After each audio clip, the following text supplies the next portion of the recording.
I, 24, female, quit my job to be a stay-at-home wife a couple of months ago because my husband, 25, male, was working two jobs, and I felt like I needed to hold down the fort at home. I was working as a receptionist and wasn't making much anyway, so it was an easy call to make. He took up a second job because he wasn't satisfied with his income in sales, so he took up a job for the evenings as well and wouldn't come back home until really late. My husband and I have been married for 2 years and have been together since we graduated. Neither of us comes from a particularly well off family, and once we graduated, we were on our own. My parents had made it very clear to me that I needed to make my own money because now it was time for them to save for their retirement, and they couldn't keep funding me anymore, and I was okay with that. My husband was an only child, and his father passed away a year after our marriage, and he told me that his mother had passed away when he was just 9, so he had nobody to count on anyway. It took us a while to become financially stable, but for the past couple of months we had been doing reasonably well. I used to feel bad because my husband was working two jobs, so I quit mine and started doing all the household work so he would have a nice home to come back to after a really long day of work. This had been going on for a couple of months, and I didn't think that there was anything that I needed to be suspicious of. However, a lady claiming to be my mother-in-law showed up at my door while my husband was with her just a couple of days ago, and that changed everything. I'll call this woman Sally. She looks around the same age as my mother-in-law, and she matches the few photos of my mother-in-law that my husband still has in old photo albums. I was shocked when she introduced herself, but there was no time for explanations because she just barged into the house and told me that she had something very important to discuss with me. She brought out a bunch of photos and spread them out on the table before I could say anything, and then she dropped a bombshell on me by telling me that my husband was apparently a sugar baby for a couple of women, and that's what he spends his day doing. She showed me the pictures, and sure enough, all of them were him being hugged or sitting close by women I didn't recognize, and all of them looked a couple of years older or around the same age as Sally. I didn't even know what to say, but Sally powered through and started telling me that she was sorry to barge in this way, but she had to come to me as soon as she found out. She told me that she knew that I'd probably been told by my husband that she was no longer in this world. But that was not true, evidently. Apparently my husband's parents had been divorced because of my father-in-law's infidelity. But my husband chose to live with his father all year round after he turned 13, even though they had partial custody. She found out in a couple of months that this was because my husband had taken up smoking pot at that age and was in very dangerous company. His dad was working most of the day, so he didn't have enough time to keep an eye on his son, and even though Sally insisted that he had at least tried to be more actively involved in his son's parenting, he didn't seem to care much and said that he would get out of that habit eventually. That didn't happen. And by the time my husband was supposed to be in college, he had become a total stoner. His grades were slipping and he had no prospects whatsoever. This led to a lot of fighting in their family, and my husband decided to cut her off because he didn't like the fact that Sally tried to intervene and get him out of his habits. He did clean up his act eventually because he didn't want to get caught in college with pot, since that would lead to a lot of legal trouble for him. But he never spoke to his mother again, and after a couple of months, she stopped trying to get through to him too. He pretended that he didn't have a mother at all because of their bad relationship, which is why he lied to me. She told me she found out about me just recently and had to do a lot of stalking and digging to find out where I lived. Apparently, one of the women who had been spending time with my husband had told her friends about it, and that's how Sally found out. She said that she found out through a friend of a friend, and when she saw a photo of them, she realized instantly that this was her son. She knew that he was married and had been for quite some time, so she decided to go looking for me and tell me the truth. Because she was sure that her son hadn't told me anything, and she was right. I was in shock because everything that she was saying was just a lot to process. In one afternoon, I found out that not only was my mother-in-law well and alive, but I also found out that my husband was entertaining other older, richer women for money and not actually working two jobs like he had told me. I was disgusted because I thought that my husband was an honest man, but that was not the case, and I felt like I barely knew him after Sally's revelation. I wanted to think that she was lying, but the photos were right in front of me, and I could tell that she had gone to a lot of trouble to obtain these pictures. And there was no way that she would be lying to me about something like this. She stood to gain nothing. I thanked her for what she did, and then she left me alone to think about this for the rest of the day until my husband came back home. He finally returned at around midnight, and the first thing that I asked him was about his work. And he told me that everything was great at work and he believed that we could actually move into a bigger home soon if we saved up enough. So then I decided to ask him which of his roster of women he had spent time with today and how much he got paid for it. His expression changed because he knew that he was caught now, and there was no way out. And I knew the truth. He didn't even try to deny it and just asked me how I found out. So I told him that it didn't matter because at the end of the day, I knew where the money was coming from and I knew what work he was putting so much effort into. I had promised myself that I was not going to let him see me cry, but I broke down into tears and locked myself in the bedroom while screaming at him at the top of my lungs until I finally wore myself out. He didn't say anything while I was screaming and let me shout at him until I was finally done. Once I fell silent, he started talking and told me that I was misunderstanding everything. He told me that apparently this was not a sugar baby relationship, and he was not hooking up with these women, but he was just spending time with them since they were mostly lonely widows. And they just wanted somebody to be there with them, talk to them, and spend time with them in a completely platonic and non-intimate capacity. He said that he had heard about a website from a friend of his and had checked it out.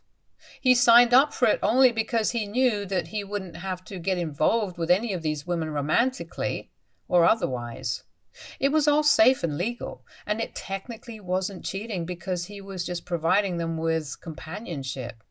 He said that it paid well, probably more than he would have been making at the jobs that he said he was doing, and he just wanted to make me happy.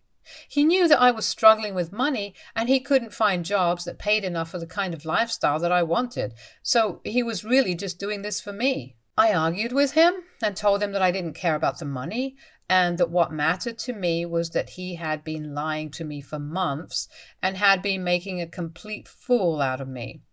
I couldn't come to terms with the fact that not only was he lying to me about this, but also about his mother. And if he could lie to me about these things even after we got married, then there was no telling what else he had lied to me about. I told him that Sally had visited me early in the day and had told me the truth about everything, including how he was a stoner in school, while he had always told me and maintained that he had never even tried it. He kept saying that he was sorry and that he would quit this job and get off that site, but it really meant nothing to me because I didn't trust him anymore. He insisted that he had done everything just to make me happy and to be able to provide me with everything that I wanted, but I didn't care. And so I left that day to go live with a friend of mine until I knew what to do next. It's been 4 days now and I still have no idea what I want to do. I haven't even told my friend about the truth, and I just said that I had a big fight with my husband and I wanted a place to live for a couple of days until it blew over. Because I didn't think I was ready to come out with the truth. It was embarrassing and shameful, and I didn't even want to accept it in my own head. My husband has been texting me every day, and he even told me that he deleted his account and has cut ties with all the women that he was spending time with. He said that he has even started looking for a real job, one that I would approve of. I haven't replied to any of his messages yet, mostly because I don't even know what to say to him anymore. Yesterday I tried to talk to my parents about this, and while initially I didn't have any intention of telling them the whole truth, I just couldn't help it and I ended up confessing everything to them. They heard me out, and the only thing that they had to say to it was that I needed to talk to him, sort things out, and move on because that's how marriages are supposed to work. They said that they could understand where I was coming from, but they also realized that my husband was just trying to make me happy by bringing home a considerable income, just so I wouldn't have to be worried about anything. And instead of looking at things negatively, they wanted me to look at the positive side of this and work things out with him. Honestly, I didn't understand what they were talking about because I was concerned there was no positive side. He had lied to me for months and betrayed me in ways that I didn't even think were possible. I'll admit I have been a bit of a freak about our finances in the past, but that wasn't something that gave him the license to go out and do something like this. I was already feeling annoyed after I got off that phone call with my parents and my husband chose that very moment to send me yet another text. But this time I wasn't being apologetic. He said in his text that he was tired of apologizing over and over again, and he wanted a straight answer from me about where our marriage was headed now and if I wanted to divorce or not, because he felt like I was overreacting since he hadn't even done anything that awful and neither had he cheated on me. He said that the only thing that he had done wrong was that he had lied to me, but even that was just a white lie so that I wouldn't feel bad. I was pretty pissed off when I saw that text because it just felt like he was trying to downplay the gravity of the situation and gaslight me into believing that whatever he did was okay. So I texted right back saying that yes, I did indeed want a divorce because he was a liar and a cheater, and I was going to make sure that I took away everything in the divorce since he'd forced me to quit my job. He was a little put off by that statement and told me that that was a bit harsh since he had only wanted to make me happy. And then he told me that he didn't want a divorce, and even if it did end up happening, he didn't think that it was fair of me to ask for everything. Apparently, I had always been the one going crazy about our finances and hounding him about money, so I was the one who drove him to this. To be fair, I was just concerned about the future. Which is why I was always worried about money, and perhaps it was a little too much for him to handle. I didn't mean to free him out with his own paranoid nature, but that's just how I have always been wired. But now I feel like this might be partly on me as well for freaking him out and pushing him into a corner. At least that's what he's making it sound like. And given my current state of mind, I really don't trust my own judgment because I don't think I'm in the right mental or emotional state. AITA for freaking my husband out about our finances? Update 1. Hi, folks. So, I would just like to take a moment to thank everybody who commented on my original post. It really means a lot to me that some of you took the time to actually go into details and everything about your opinion. And thank you to just everybody who commented for all the support because heavens knows I need it. It's been a week, and a really difficult one at that, since I left my house and my husband. A couple of days back, I finally found the courage to tell my friend the truth about why I was living with her, and it's safe to say that she was scandalized. Her reaction really made me believe that I was not just going crazy and my parents and my husband were actually trying to gaslight me into believing that all of this was somehow normal and forgivable. She told me that I needed to file for divorce at the earliest and gather all the evidence that I can against him, which might be easy because Sally did leave me with her contact info, and I can just reach out to her if I need help. My friend even offered to put me in touch with her parents' divorce lawyer, and I think I might go ahead with that option since her mom got a pretty hefty payout and alimony. So I think that's the best choice for me, especially since both her mother and I have been wronged by our husbands who chose the company of other women over us. At least her father had been caught cheating with just one woman. I don't even know the count for my husband. My friend also encouraged me to speak up about this to my other friends in case I needed more help. I don't think I would need it, but I just want to get this off my chest, and I think talking to my friends would help because keeping this secret from everybody has really taken a toll on my mental health. When I told my friend that I was feeling embarrassed and ashamed of what had happened, she said something that really made me feel a lot better about this situation and put everything into perspective. It was also something that a couple of you in the comments had told me already, and it was that I was the victim here and I didn't do anything wrong. So I had no reason to feel ashamed of myself because I had done everything in my power to make our marriage work, and he was the one who screwed up. Even his accusation of me being paranoid about money and backing him into a corner was just absurd, because I'm sure there were 1,000 better ways to deal with it rather than going ahead and pulling off something like this. I'm still not comfortable referring to what he did and talking about it, so I keep saying something like this. Bear with it, please. I haven't talked to my parents either because I really think that what they said on that phone call with Dan was kind of weird. And definitely not the right advice for me. It felt like they were trying to force me to stay in this marriage in spite of all the lies.